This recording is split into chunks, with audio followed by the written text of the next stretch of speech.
So this is a lesson about the button on the board, and it's a little confusing because the schematic given for the button shows that the upper two pins, like that, like A and D are connected and B and C are connected, right?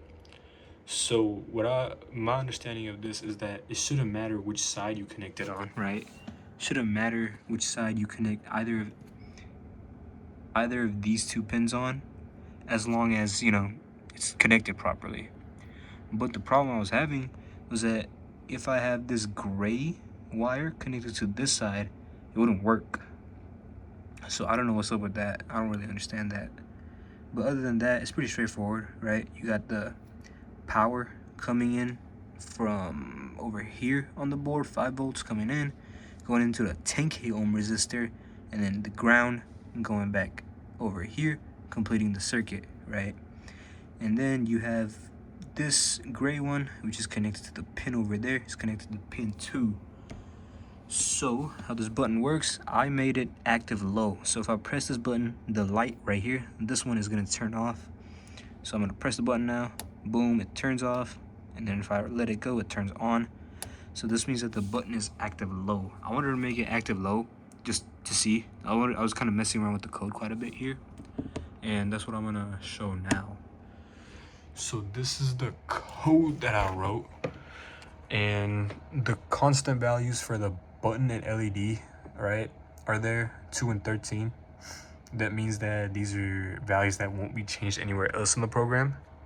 And then you have a variable that will be changed for state.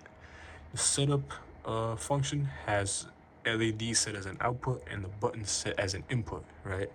So that's pretty straightforward. LED is the output, button's the input, right? Makes sense. Then you go into the loop. You have a state that is getting a value that's reading. So we're gonna digitally read the button. So when it's not pressed, the state should be 0, right? Normally, the given code has a high and low, but I just assumed that meant 1 and 0, right? So that was correct. High and low just represent 0 and 1. 1 is high, 0 is low. It's pretty straightforward. So what I did, if state is 1, meaning that the button is pressed, then the LED will turn off, right? And otherwise, the LED will always be on, meaning that if state is 0, LED is on. And that's exactly what's happening over here, right? That's how you make a LED or an active low button, right? So I can quickly change this code to make this active high as well. I can change this to 0. I can change this to, wait, is that right? If state is 1, then LED is 1. There we go. That's correct. Otherwise, LED is 0. Okay. So compile it and upload it, and hopefully I did it right. Otherwise, I'm gonna look silly. So it's off right now, and when I press this button, it should turn on. Okay, so it does. Thank God. Okay, so now it's active high. And yeah, this is pretty straightforward. It's getting pretty easy to understand.